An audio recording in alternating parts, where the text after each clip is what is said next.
دیکھیں میرے خیال میں تو اس کی اب بہت گنجائش ہے کہ دونوں طرف کے لوگ تھوڑا سا باہر نکل کے نا جو خول ہیں، جو اسٹیٹس کو کے بنائے ہوئے خول ہیں، ان سے ذرا باہر نکل کے سوچیں ایک دوسرے کو. خالد صاحب ابھی بات کر رہے تھے یورپ کی، تو پچھلے دنوں ہم ایک جگہ ڈسکشن میں بیٹھے ہوئے تھے، تو وہاں یہ بات ہوئی لینگویجز کے اوپر تھی کہ دنیا کی بڑی بڑی زبانیں، تو پتہ چلا کہ عربی واقعتاً سب سے بڑی زبان ہے، لیکن اس کے بعد جو دوسری بڑی زبان ہے وہ اردو یا ہندی ہے، پوری دنیا میں بولنے والے جس کی تعداد سب سے زیادہ ہے یا جس کو لوگ سمجھتے ہیں. اور یہ زبان جو ہے اقوام متحدہ کے چارٹر پہ ہی موجود نہیں ہے. وہاں پہ چائنیز بھی ہے، وہاں پہ اسپینش بھی ہے، وہاں پہ فرینچ بھی ہے، وہاں پہ انگلش بھی ہے، لیکن یہ اس لیے نہیں ہے صرف ان دونوں کے جھگڑے کی وجہ سے کہ وہ اردو ہے یا ہندی ہے. یہ آج تک یہ تسلیم نہیں کر سکے، جبکہ یہ ہر اردو بولنے والا ہندی سمجھتا ہے اور ہر ہندی بولنے والا اردو سمجھ لیتا ہے. تو اس کا صرف ایک اسکرپٹ کا ایشو ہے، رسم الخط انہوں نے بدل لیا، وہ بدل لیا. اور یہ بھی وہ رسم الخط تھا جو ٹوڈرمل سرکار کے دور سے اکبر کے ہاں جو پٹواریوں کی زبان میں جو لکھی جاتی تھی وہی دیوناگری میں ہی اس وقت لکھی جاتی تھی، اور وہی تھا جو اردو ہندی تنازع بنا. لیکن بہرحال خیر وہ ایک تاریخی پرسپیکٹو کو چھوڑ دیں تو یہ ہو سکتا. مجھے ایک بات یاد ہے، میں آپ کی بات کہ یہ اردو کے بارے میں ہم نے تو یہی پڑھا نا کہ یہ لشکری اردو اس کا ترکی کا لفظ ہے اور یہ لشکری زبان ہے، تو جو حملہ آور آتے تھے تو ان کی وہ اس سے یہ بنا ہے، یہ وغیرہ وغیرہ.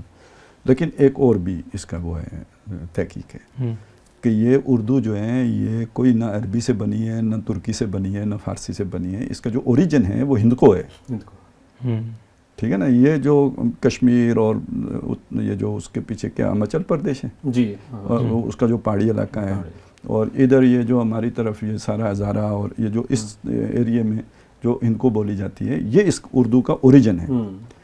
تو تھا تو اپنا ہی، لیکن یہ کہ پھر رفتہ رفتہ اور ہو گیا. وہ کہیں سے ہو گئے. تو کہنے کی بات یہ ہے کہ یہ ایک جو ہے نا محرومیت. سیکنڈ ون یہ ہے کہ اگر ان دونوں ممالک کے آپ ڈیفنس بجٹ کو دیکھیں تو آپ کو حیرت ہوگی کہ یہ اپنے 1 اور 2% بھی جو ہے نا اپنی تعلیم اور صحت کے اوپر نہیں لگا رہے، اپنے انفراسٹرکچر کے اوپر جو لگاتے ہیں وہ 5 to 6% سے اوپر زیادہ نہیں ہوتا. اور 20 سے 22% جو ہے نا انڈیا اور پاکستان کو 18% کے قریب جو ہے نا وہ ڈیفنس کے اوپر. ہم F-16 لے آتے ہیں، وہ رافیل لے آتے ہیں، رافیل لے آتے ہیں، فیکٹری انہی کی چلاتے ہیں. ہاں چلتی وہ وہیں سے ہیں، اور مطلب اپنے آدھے وسائل دے کے اس کے پرزے خریدتے رہتے ہیں. اور وہ پڑے وہ ٹیکنالوجی ایبسلیٹ ہو جاتی ہے. پھر ایک نئی وار ٹیکنالوجی جو ہے نا وہاں سے وہ بتاتے ہیں کہ نہیں یہ بڑا افیکٹو ہے جو ہے نا. پہلے معراج آپ نے لیے تھے تو وہ نہیں کام کیا. رافال ہوتا تو جو مودی صاحب کہہ رہے تھے نا کہ رافال ہوتا تو پھر ہم کچھ اور کر لیتے، تو وہ اب وہ اس کو خرید کے. تو یہ سارے اس کے لیے ہمیں بھی تو پتہ نہیں وہ کوئی معراج کی انہیں کیا تھا ہمارا وہ جو ہمیں تو J-10 لیے ہیں، J-10 لینے پڑ گئے، ٹھیک ہے. بس یہی ہوتا ہے چائنا سے.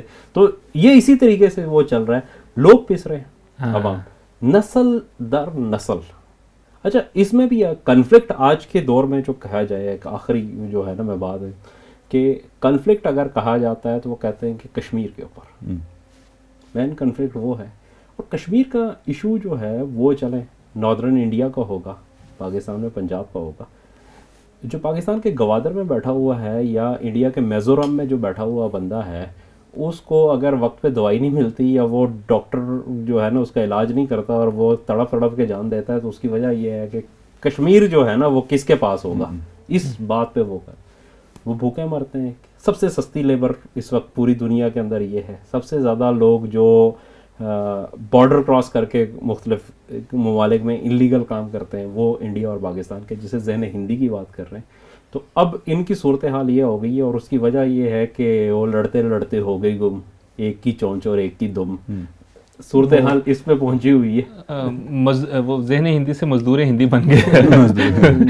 نہیں ذہن ہندی سستا ہو گیا نا. یہ بھی تو ایک جب آپ غیر قانونی طور پہ کسی ملک میں داخل ہوں گے تو آپ اس کا مطلب آپ کے حقوق تو وہاں نہیں ہیں. ایک غلام کی حیثیت سے کسی کے گھر جا کے گھس جائیں گے، وہ اپنی مرضی کی تنخواہ دے گا آپ کو. یہی ہوگا نا. تو اسی لیے تو وہ اصل میں وہ فیسیلیٹیشن بھی ہو رہی ہوتی ہے، تبھی تو آپ کہیں پہ جا کے تو اسی لیے ہو رہی ہوتی ہے کہ بندہ سستا مل رہا ہے. اور بہرحال خیر یہ دیکھیں اب کیسے ہوگا.